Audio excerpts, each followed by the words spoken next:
भाषा हिंदी बनाम उर्दू को लेके चल रहा है आज। सलीके से हवाओं में जो खुशबू घोल सकते हैं, सलीके से हवाओं में जो खुशबू घोल सकते हैं, अभी कुछ लोग बाकी हैं जो उर्दू बोल सकते हैं। अभी कुछ लोग बाकी हैं जो उर्दू बोल सकते हैं। सगी बहनों का जो रिश्ता है उर्दू और हिंदी में, सगी बहनों का जो रिश्ता है उर्दू और हिंदी में, कहीं दुनिया की दो जिंदा जबानों में नहीं मिलती। जहां जहां कोई उर्दू जबान बोलता है, जहां जहां कोई उर्दू जबान बोलता है, वहां वहां मेरा हिंदुस्तान बोलता है। दोस्तों, ये चंद जुमले और चंद अशआर मैंने आपको उर्दू के ताल्लुक से सुनाए हैं, और इस वीडियो के अंदर हम आपको उर्दू के बारे में कुछ ऐसी बातें बताने वाले हैं, और कुछ ऐसा लफ्ज़ जिस पर इस वक्त बहुत ज़्यादा चर्चा हो रही है उस पर भी हम बात करने वाले हैं। आपको बताते चलें कि उर्दू के बारे में बहुत से लोगों ने ये कहा कि उर्दू को ख़त्म कर दिया जाए, उर्दू को मिटा दिया जाए, या उर्दू को हिंदुस्तान से बिल्कुल नापैद कर दिया जाए। हालांकि ये बात हमेशा उन्हें याद रखनी चाहिए। क्या तमाशा हिंदी बनाम उर्दू को लेके चल रहा है आजकल। हिंदी वाले अलग ही मूड में चल रहे हैं, कह रहे उर्दू को खत्म कर दो, मुसलमानों की भाषा है। भाषा किसी धर्म की नहीं होती है।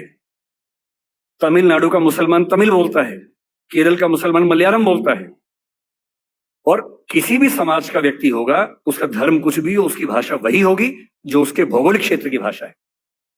उर्दू हिंदी समाज की भाषा है, मेरठ के इलाके में पैदा हुई है, हमारे हमारे मतलब हमारी गोद में पली है वो भाषा, हिंदी की गोद में पली है। उसका व्याकरण पूरा का पूरा खड़ी बोली हिंदी का व्याकरण है। पाकिस्तान ने उर्दू को आयात किया है क्योंकि पाकिस्तान की जमीन पे उर्दू पैदा नहीं हुई, उर्दू मेरठ के आसपास पैदा हुई, पाकिस्तान ने इंपोर्ट किया उस भाषा को। अपनी भाषा को हम इस तौर से बोलते हैं कि खत्म कर देंगे। पहली बात तो ऐसा बोलना नहीं चाहिए, दूसरी बात कर भी नहीं पाएंगे। किसी के चाहने से भाषाएं खत्म नहीं होती। भाषाएं तब खत्म होती है जब भाषाओं का आत्मसम्मान मर जाता है, और जिस भाषा में आत्मसम्मान होता है उसको मारने वाला कोई दुनिया में पैदा नहीं हुआ। किसी भाषा को आप खत्म कर देंगे ऐसा मिजाज मत रखिए।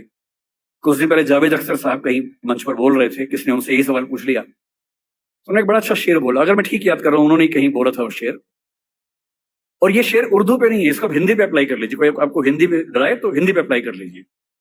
शेर ये बोला, उर्दू को हम एक रोज मिटा देंगे जहां से। किसी ने कहा कि हम उर्दू खत्म कर देंगे। उर्दू को हम एक रोज मिटा देंगे जहां से, ये बात भी कमबख्त ने उर्दू में कही है। अजीबोगरीब बातें हैं।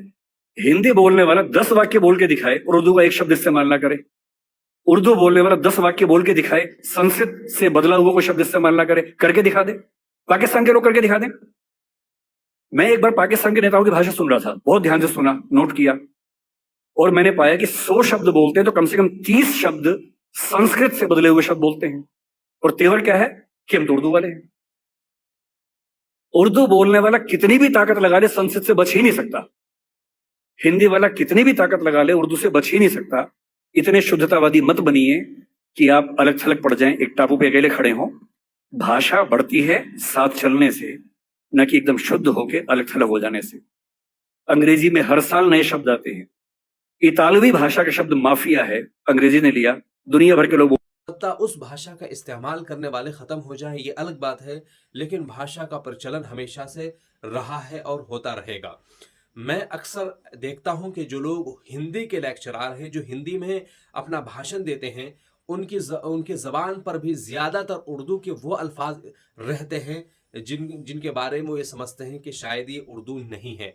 हालांकि मैंने ये देखा है कि बहुत बड़े बड़े लेक्चरार को अपनी भाषा में उर्दू का इस्तेमाल करते हुए, लेकिन फ़िलहाल मैं आपको बता रहा हूँ कि ऐसे लफ्ज़ के बारे में उर्दू के जिस पर इस वक्त बहुत ज़्यादा कंट्रोवर्सी हो रही है और चर्चा भी हो रही है। जी हाँ, मैं बात कर रहा हूँ लफ्ज़ कठमुल्ला की। अभी हालिया दिनों में आपने सुना कि एक लफ्ज़ है कठमुल्ला, जिसका इस्तेमाल सोशल मीडिया पर बहुत ही तेज़ी के साथ किया जा रहा है, और इसके पीछे का रीज़न ये है कि इस लफ्ज़ को पिछले कुछ दिनों में 2 मरतबा इस्तेमाल किया गया, और उनमें से एक जिन्होंने इस्तेमाल किया वो हैं जस्टिस शेखर यादव। उन्होंने एक अपनी लेक्चर के अंदर इस लफ्ज़ का इस्तेमाल किया था, जिसमें से पूरे लेक्चर में से सिर्फ यही लफ्ज़ उनका बहुत ही तेज़ी के साथ वायरल हुआ था। उसके बाद इस लफ्ज़ का इस्तेमाल यूपी के मुखिया योगी आदित्यनाथ ने सदन में किया है।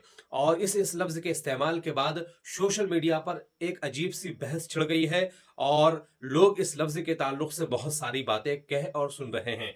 चलिए हम इस लफ्ज़ के बारे में थोड़ी सी मुख्तसरन मालूमात आपको बताते चलते हैं कि आखिर इस लफ्ज़ के माना क्या है और ये लफ्ज़ आया कहाँ से है और लोग इस लफ्ज़ के बारे में कहते क्या हैं। 3 चीज़ें कहीं कि इस लफ्ज़ के माना क्या है, ये लफ्ज़ आया कहाँ से है और लोग इस लफ्ज़ के बारे में कहते क्या हैं। सबसे पहले अगर इस लफ्ज़ के माने के बारे में बात करें तो उसके लिए हमें रेख्ता की वेबसाइट की तरफ जाना पड़ेगा और वहाँ जाने के बाद हम ये जानने की कोशिश करेंगे कि आखिर लफ्ज़ कठमुल्ला के माना क्या है। तो चलिए मैं आपकी स्क्रीन पर एक इमेज दिखा रहा हूं जो मैंने रेख्ता की वेबसाइट से लिया था, जिसमें यह दावा किया गया है कि कठमुल्ला के उर्दू माना, यानी अगर इसका अनुवाद उर्दू में करें तो इसमें लिखा है कम तालीम याफ्ता उस्ताद, यानी कम पढ़ा लिखा उस्ताद, नीम मुल्ला आधा मौलवी, अधूरे इल्म का वाइज, यानी जिसके पास थोड़ा बहुत इल्म आ गया और वो तकरीर करना जान गया उसे भी कटमुल्ला कहते हैं। या इसी तरीके से पेश इमाम वगैरह को भी इसमें शामिल किया गया है, हालांकि मैं इससे एग्री नहीं करता। इसी तरीके से तंग नजर और तंग दिल, यहां मैं मान सकता हूं कि कटमुल्ला ऐसे लफ्ज के लिए इस्तेमाल किया जा सकता है। इसी तरीके से कम पढ़ा हुआ मुल्ला, मौलाना, ये लफ्ज ऐसे हैं जो इनके अल्फाज से पता चल रहा है कि वाकईतन हाँ इसके ये माना हो सकते हैं, जैसे तंग नजर होना और आधा इल्म रखने वाले को भी कहा जाता है। तो रेख्ता ने यहाँ पर ये चंद माना इसके यहाँ बयान किए हैं। इसी तरीके से मुझे इस लफ्ज के ताल्लुक से एक आर्टिकल मिला था गूगल पर और उस आर्टिकल में मैंने ये देखा कि कई सारी चीजें की वजाहत की गई है। यहाँ तो मैंने आपको ये बता दिया कि लफ्ज कटमुल्ला के माना क्या है और इसका रेफरेंस दिया है मैंने रेख्ता की वेबसाइट से। अब इसी तरीके से आगे जानने की कोशिश करते हैं कि आखिर इस आर्टिकल में कहा क्या गया है। इसमें यह कहा गया है कि लफ्ज का सबसे पहला सवाल इस आर्टिकल में यह था कि ये कहां से आया कटमुल्ला शब्द, यानी ये लफ्ज कहां से आया है। तो इसके लिए इस आर्टिकल में दावा किया गया है कि एक अदीब हैं लखनऊ के, मुस्लिम स्कॉलर, सुन्नी इंटर कॉलेज के प्रबंधक समिति के अध्यक्ष मोहम्मद अहमद खान अदीब कहते हैं कि कटमुल्ला शब्द कब से प्रचलन में है और कहां से आया इसके बारे में ठीक ठाक बताना कठिन है, लेकिन उम्र के इस पड़ाव पर आकर मैं सिर्फ ये कह सकता हूं कि इस शब्द को मैंने बचपन से सुना हूं। इसका मतलब है जाहिलियत। इसी तरीके से जिज्ञासा कीड़ा .क्यूरी.com पर अरविंद व्यास ने कटमुल्ला शब्द को और तरीके से परिभाषित किया है। वो लिखते हैं कि यह शब्द हिंदी भाषा के काट या संस्कृत के काष्ठ लकड़ी के अर्थ में और अरबी भाषा के मुल्ला का समासिक शब्द है। वो मुल्ला जो काट के माला फेरता है के भाव से युक्त ये शब्द कट्टरपंथी, हठधर्मी, कम पढ़ा लिखा, शिक्षित, संकुचित विचारधारा वाला का प्रतिनिधित्व करता है। इसी तरीके से यह तय है कि कटमुल्ला शब्द का इस्तेमाल लोग अपनी अपनी सुविधा से कर रहे हैं, चाहे राजनीतिक विचारधारा के लोग हो या सामाजिक विचारधारा के लोग। सबका अपना स्वार्थ है, सबके अपने लक्ष्य हैं। आज विधानसभा में सीएम योगी के से पहले जस्टिस शेखर यादव के बयान के बाद कटमुल्ला शब्द खूब चर्चा में आया। ये शब्द टीवी डिबेट में भी अक्सर सुनाई पड़ता है, अनेक सामाजिक राजनीतिक मंचों पर भी ये शब्द आम है। एक